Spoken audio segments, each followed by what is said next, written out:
So good morning, I am Srilekha, Department of Chemistry. Today I am going to take about on the topics of case study on sustainable habitat, green buildings and green materials.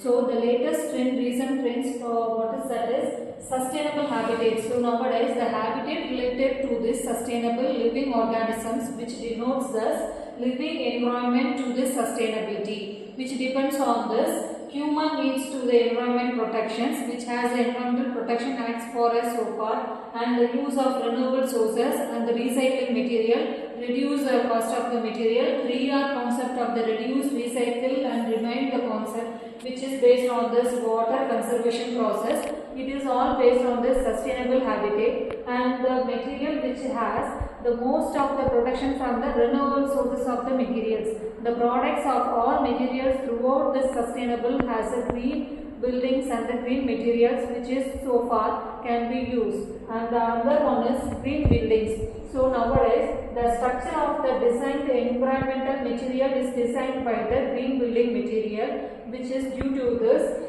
use of the low energy cost efficient and the water recycling method and uses for the life cycling reduced method by using this green building methods. So based on this green materials, and the green materials which has it used to manufacture the material from the throughout the life cycle process, which has the based on recyclability products to produce the wastage of materials and the green energy efficiency of materials through the recyclable material, and it has based on this types of low abundant energy efficient products and non-toxic and low emission products can be reduced for green buildings, and the recycled products can be reduced for the green material. Durable charges can be reduced for this green material products, and let us the discussion with our mentees to buy this sustainable habitat. A sustainable habitat is an environment where human life can thrive, minimizing the negative impact on the environment or planet. There are some key features like efficient use of resources, reduced waste and pollution, integration with local climate and ecosystem. Green building. It is a constructed, designed and constructed to reduce their overall impacts on environment. There are some efficiencies like energy efficiency, water efficiency and sustainable materials. Green materials are eco-friendly materials that are constructed to reduce impacts on environmental impacts. There are few examples like bamboo, reduced steel and aluminium and etc. Sustainable habitat. A sustainable habitat is an environment that meets the needs of its inhabitants while preserving its resources and environment for future generation. It involves a balance between social and economic development and environmental protection and ensuring access to shelter, basic services and learning opportunities. Sustainable habitats prioritize resource efficiency, energy efficiency, water reduction and the use of waste management.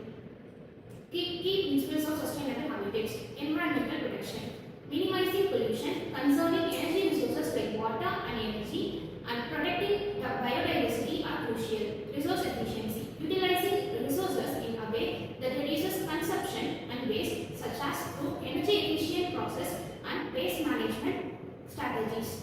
Social equity, ensuring that all residents have access to essential services, housing and employment opportunities, promoting inclusivity and resilience.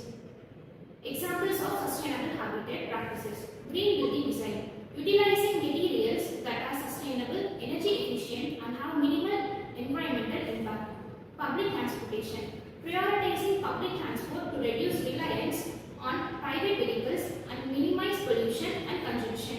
Waste management, implementing recycling programs, composting and other waste reduction strategies.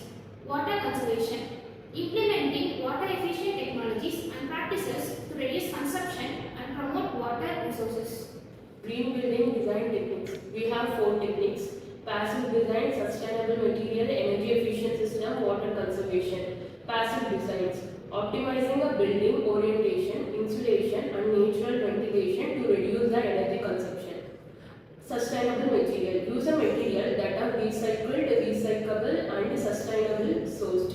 Energy efficient system: incorporates energy efficient system such as solar panels and geothermal energy. Water conservation: implements water saving measures including rainwater harvesting and grey water recycling. Green material under construction techniques. We have 5 techniques. Recycled material, sustainable wood, low VOC material, insulated concrete forms, green roofs. Recycled material. Using recycled material such as recycled wood, recycled glass and recycled metal to reduce the waste and conservation of a natural resource. Sustainable wood. Using sustainable sourced wood such as certified wood to promote the responsible forestry practices. Low VOC material. Using a material with low voltage organic compound to improve indoor air quality and reduce the health risk. Insulated concrete forms. Using ICFS which are made from the recycled material and pure material for excellent insulation to reduce energy consumption and improve building durability. Green roofs. Implementing a green roof which are covered with the vegetation to reduce the stormwater runoff, improve insulation and creating habitat for wildlife. Renewable energy integration. Grid modulation, energy storage, smart grids, policy and regulation, grid resiliency. Grid modulation. Upgrading grid infrastructure to accommodate renewable energy sources such as solar and wind power. Energy storage. Implementing every storage system like a batteries to stabilize the grid and ensure a reliable energy supply. Smart grids. Utilizing advanced technologies like IoT, sensor and data analytics to optimize the energy to distribution and consumption. Policy and regulation. Developing a policies and regulation to support the integration of renewable energy sources into the grid. Grid resiliency. Enhancing grid resiliency to ensure that it can withstand and recover from a disruption such as natural disaster